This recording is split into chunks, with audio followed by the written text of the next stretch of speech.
एक तो ये कि मानव के अंतःकरण में एक ज्योति है और वो एक नियामक ज्योति है जिसका कि स्वरूप और जिसका कि व्यक्तित्व उसके हृदय में निरंतर प्रकाशित हो रहा है और यदि वो चाहे तो अपने अंदर वो प्रकाश जगा करके और पूरे पर्यावरण को जो उसका आंतरिक है अपने पीछे एक ज्योतिर्वलय खड़ा कर सकता है। और वही ज्योतिर्वलय जो एक व्यक्ति की यानी चेतना के पीछे ज्योति है वो समष्टि के चेतना के पीछे भी ज्योति है। इस प्रकार से एक यानी वो आंतरिक ज्योति जो है हमारे जीवन की पूरी संपूर्ण यानी व्यवस्था को और यही हमारे जीवन और समाज और प्रकृति के बीच में संतुलन है। और ये वास्तविक जो पर्यावरण है जो कि भीतर से यानी पर्यावरण का अर्थ ये है कि जो वलय है जो ज्योति का वलय है उसके आवरण से घिरा हुआ जो हमारे भीतर का जो सिद्ध करुणामय व्यक्तित्व है वो पर्यावरण है। तो प्रकृति जो हमें सुंदर दिखाई देती है वो तभी दिखाई देती है जब हमारे अंदर संपूर्ण रूप से अहिंसा की और मानवता की स्थापना हो। तो एक तो इस पर चर्चा थी कि ऐसा पर्यावरण हमारे अंदर है और वो हम अपने अंदर स्थापित करें और उसे फिर समाज में उसे ले आवें। दूसरी बात ये थी कि इसी पृष्ठभूमि और इसका यानी जो आधार है वो हमारी प्रज्ञा है, क्योंकि प्रज्ञा इस बात को यानी जब भीतर से जगाएगी तब जा कर के फिर हमारी जो बुनियादी शिक्षा है तब बुनियादी शिक्षा यानी अक्षर ज्ञान नहीं है जितना कि यानी हमारे अंदर जो नित्य सिद्ध बुद्धि जो हमारी चेतना है तो वो हमारे भीतर जागृत हो जाए तो वो हमारी शिक्षा का पटल हो गया। तो जब तक चेतना उच्च होगी जैसे ही चेतना उच्च होगी उच्च चेतना से वलय जो है वलय वो जागेगा और फिर वो हमारी शिक्षा की आधारभूमि होगी। और शिक्षा जो है एक समग्र जीवन का यानी स्वरूप है, उसमें केवल यानी जो बौद्धिक विरासत है अथवा यानी बौद्धिक प्रयास है या बौद्धिक उपलब्धियां हैं वो नहीं है। समग्र तो वो तभी होगा जबकि वो हमारे हृदय और वो हमारी बुद्धि और वो हमारे जीवन के पुरुषार्थ और वो हमारे जीवन की यानी समग्रता से जुड़ेगा। तो इसलिए उसके ऊपर हुआ।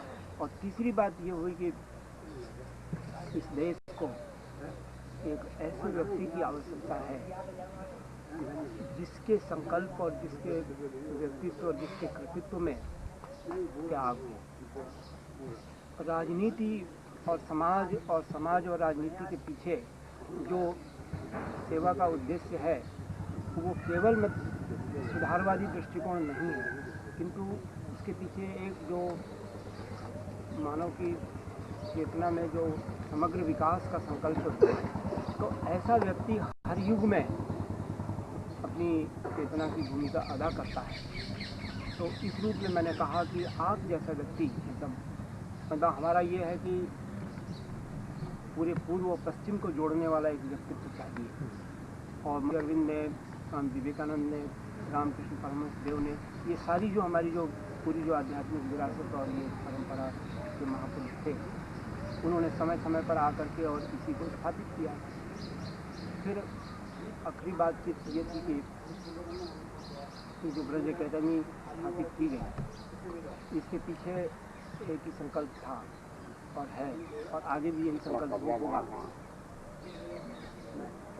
यही संकल्प वो होगा कि किस प्रकार से व्यक्ति को व्यक्ति से जोड़ा जाए और व्यक्ति से व्यक्ति को जोड़ने का जो भूगोल है वो केवल एक देश का भूगोल नहीं है, वो एक विश्व भूगोल है। इसलिए हम एक ऐसे विद्यापीठ की स्थापना करना चाहते हैं जो कि मानव के समग्र भूगोल की और समग्र चेतना की हो, किसी भाषा, किसी जाति, किसी देश और किसी काल की परिधि में वो ना हो। तो इसलिए देश के कानून या देश की यानी संविधान की व्यवस्था के अंतर्गत शिक्षा की जो व्यवस्था है वो उसका एक यानी दायरा है, उसका एक कानूनी पक्ष है, लेकिन वो बहुत कुछ नहीं है। यही हुआ कि स्वतंत्रता से पूर्व और उसके बाद इतने सारे राष्ट्रीय और इतने सारे यानी वो क्षेत्रीय विश्वविद्यालय स्थापित हुए, लेकिन इस बात को कि वो एक समग्र शिक्षा और समग्र विकास से यानी व्यक्ति से व्यक्ति को जोड़ सकें और नीचे से ऊपर उठा करके और सबके लिए एक व्यक्ति को बना सके, वो पक्ष यानी केवल बौद्धिक स्तर पर रह गया और व्यवहारिक शिक्षा पर स्तर पर केवल रोजगार परक शिक्षा रह गई। तो ये स्पर्धा वाली शिक्षा जो है वो मानव के विकास को रोकती है। इसलिए जो एक सहज चेतना और एक सहज विकास की उसके अंदर अवधारणा है वो स्थापित होनी चाहिए।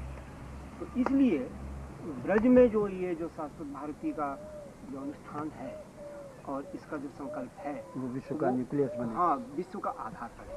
और वो एशिया के यानी उसमें जो हमारी प्राचीन संस्कृति जो हजारों वर्षों से विकसित हुई है वो इसका पाठ्यक्रम बने,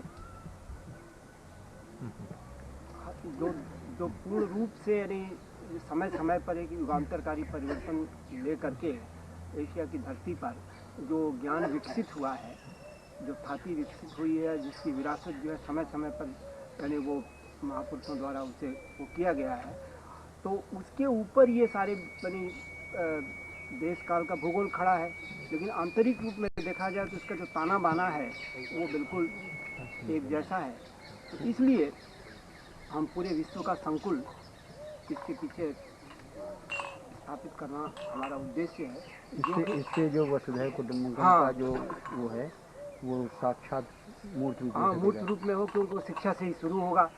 और इसलिए कि यानी व्रज में उसकी एक पूर्व भूमिका जो है वो श्री कृष्ण के यानी आविर्भाव से स्थापित हो चुकी और उन्होंने वसुधैव कुटुंबकम का जो उद्देश्य है वो इस व्रज के व्रजन से अथवा व्रज की संस्कृति से उन्होंने एक साधारण मानव में जो समग्रता है उसको जगा दिया। और यही यानी व्रज में यानी उनकी लीलाओं का या उनकी यानी उनके संदेश का मुख्य हुआ कि श्री कृष्ण से किसी भी संबंध को जो मानवेतर है और मानवता का है, दोनों संबंध वहाँ पर आकर के। तो इसलिए जो ब्रज की जो पृष्ठभूमि है उसमें श्री कृष्ण एक जो समग्र यानी लोकोत्तर और समग्र यानी मानव के प्रतीक है, तो उस रूप में जोड़ने का काम यहाँ हो गया। और ठीक इसी बात को मध्यकालीन ब्रज के संतों ने उसको जगा दिया। तो अब आने वाला जो ब्रज होगा या आने वाला भारत होगा और आने वाला विश्व होगा उसमें ये स्रोत जागना चाहिए और वही यानी उनकी वंशी का निनाद। मतलब प्लेटफॉर्म तो उन्होंने बना ही दिया, थोड़ा काम आधारशिला है और वो संपूर्ण रूप से विकसित है। जब जब युग को इस चेतना की जरूरत पड़ती है तब तक उसका आविर्भाव हो जाता है। और ब्रज के संतों ने इसी चेतना को, क्योंकि ये एक संपूर्ण यानी मानव जाति की यानी चेतना और संस्कृति और प्रेम और करुणा और रस का यानी कि एक विद्यापीठ पहले से यानी स्थापित हो चुकी है, पहले से है। स्वामी हरिदास ने, हरिवंश ने जो संदेश दिया और ब्रज के इन रसिक संतों के द्वारा जो कुछ यानी वो जगाया गया वो सब इसकी यानी विरासत में मौजूद है। ऐसी कोई भी संस्कृति नहीं है जिसकी पृष्ठभूमि में इतना समृद्ध प्रवाह हो, इसलिए ये सब इसकी पृष्ठभूमि में है।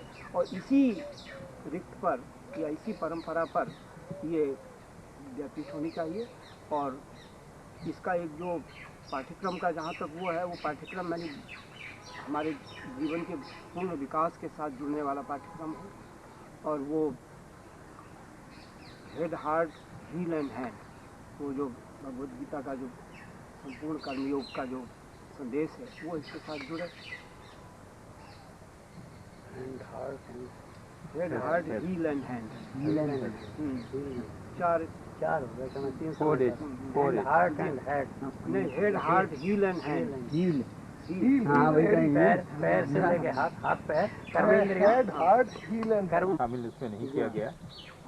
तो ये जो भी शिक्षा का स्वरूप होगा उसमें से उसका जो बांधने वाला जो तीनों को बांधेगा वो बांधेगा तो हार्ट ही उसको।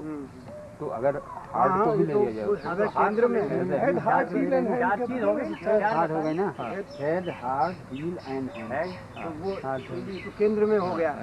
और एक जो है सिरस्थ हो गया और दूसरा जो है उसको समेटने वाला हो गया, तीसरा चरवई की संस्कृति हो गया, कर्मेंद्रियां ज्ञानेंद्रियां अवतरण होगा। हम व्याकुल हो यहाँ से, पृथ्वी व्याकुल हो, तो अति मानस वहाँ से अवतरित हो, इन दोनों का जहाँ संगम होगा वहीं पर एक नए विश्व का सृजन होगा और जो कि दुख मुक्त होगा। दुख मुक्त। अब आपने देखिए एक बात बताई ना, व्यक्ति अगर व्यक्ति से जुड़ गया तो दुख मुक्त तो हो ही जाएगा, या अभी तो क्या है व्यक्ति अलग अलग है, इसलिए जो है सारे और जितनी भी विधाएं हैं, अब इसी पर जो एक शैक्षणिक क्रांति की बात है, तो ये हम इसको कानून बनाएं कि कानून इसको बनाए। हाँ, यही बात सबसे इम्पोर्टेंट है। यानी ये जो चेतना का प्रकल्प है, ये कानून को रूप दे। और नहीं तो हुआ क्या, गुरुदेव टैगोर से लेकर के और इसके बाद जितना भी अभियान हुआ महात्मा गांधी का और महामना मालवीय, और ये सब शिक्षा पर ही तो चले थे ना। इसी के बाद इन्होंने मैंने राष्ट्रीय क्रांति में इसको वो दिया, इसमें प्राण फूंका। तो अंततः आज ये सब जो देश के जिस कानून से बने थे, आज वहाँ पर कानून की समस्या आ गई है। ये विश्व न होकर के विश्व बन गए। नहीं तो अब तो ये हो गया ना, कपड़े में व्यक्ति को फिट करना चाहते हैं, व्यक्ति में कपड़ा फिट नहीं करना चाहते, कपड़े के अंदर व्यक्ति को फिट करना चाहते हैं। तो कानून के अंदर व्यक्ति को व्यक्तित्व को फिट करना चाहते हैं। कपड़ा छोटा ले लिया और कह दिया व्यक्ति तुम इसमें समा जाओ। ये नहीं कि व्यक्ति के अनुसार कपड़ा होने के दायरे में नहीं। अब इतना बड़ा आदर्श है, और वो आदर्श जो है कि माँ का वो था कि हम कानून के दायरे में इसको बना करके करेंगे, तो ये सिवाय इसके यानी कानून की ही परिभाषा में व्यक्ति का मूल्यांकन होगा। नहीं, व्यक्ति के मूल्यांकन में कानून की परिभाषा होनी चाहिए। ये पहला स्थान है पांडिचेरी का, ये पहला शिक्षा प्रकल्प है जिसने कि यानी मानव को यानी पूरी विकास के बारे में कि जितना उसका शरीर स्वस्थ हो, उतना ही उसका मन स्वस्थ हो, उतनी उसकी बुद्धि स्वस्थ हो। इसके बाद कुल मिला करके जो एक राष्ट्रीय और एक विश्व प्रकल्प बनेगा, वो उसका समग्र विकास होगा। इसी वजह से उन्होंने इससे इसको मुक्त रखा। आज यही कारण है कि पूरे भारत में, पूरी दुनिया में जो सबसे शिक्षा का जो सुंदर स्वरूप है वहाँ पर, तो वो उन्होंने कहा कि भारत के प्राचीन जो गुरुकुल थे वो इन सब दायरों से मुक्त थे और वहाँ ये समग्र विकास का काम होता था, जिसके अंतर्गत की मतलब ये कानून और विधान और व्यवस्था बनाई गई थी। लेकिन हुआ ये कि जब ब्रिटिश शासन का वो हुआ तो उन्होंने इसको फिर एक यानी ये जामा पहना दिया और इसमें ये कि व्यक्तित्व के टुकड़े टुकड़े कर दिए। तो अब करना ये होगा कि व्यक्तित्व के जो टुकड़े टुकड़े अलग अलग हो गए उसे इकट्ठा करके इसको इसी में यानी इसको ज्ञान की अग्नि में इसको यानी वो करके आत्मसात करके फिर एक समग्र विकास की बात हो। तो समग्र व्यक्तित्व में क्या कमी रह गया, क्योंकि आने वाले आधुनिक विज्ञान के विकास को और यानी जीवन के समग्र विकास को जोड़ने वाला जो हमारा जो चरित्र है, यदि वो नहीं जागेगा तो फिर ये व्यक्तित्व तो बिखरेंगे ही बिखरेंगे। तो अब हो ये गया है कि जो संपूर्ण विकास की बात है वो एक विकास में केंद्रित हो गया, वो एक विकास में भी यानी उसका पूरा यानी समाधान नहीं हो पाया। मौलिक चिंतन अगर ही गलत हो गया आकर के तो सारी चीज गलत हो जाएगी। और मौलिक चिंतन में जो शेरविन का एक ही वाक्य है शिक्षा के संबंध में, the first principle of true teaching is that nothing can be taught. जी। अब इसी एक वाक्य को आप ले लीजिए आकर के, अब इसके ऊपर आप सारी रचना कर डालिए।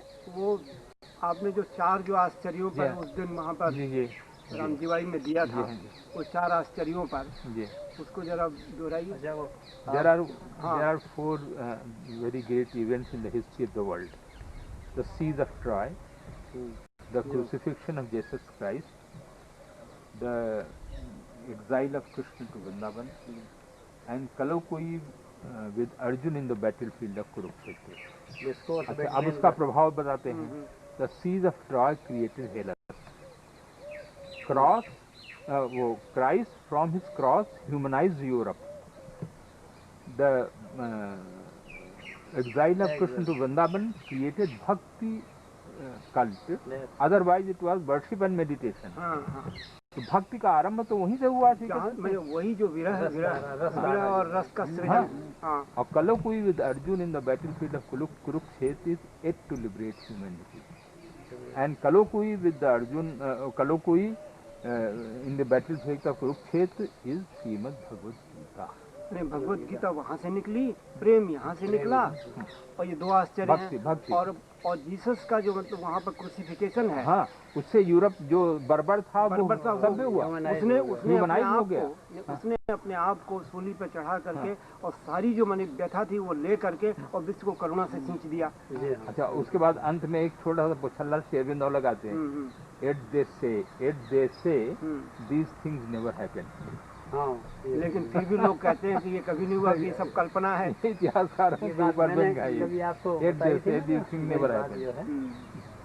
as they say, never happened. ये सब काल्पनिक अनास्था वाली बात है ना, हाँ। और अनास्था को लेकर व्यक्ति बहुत दिन नहीं नहीं, जीता है। नहीं।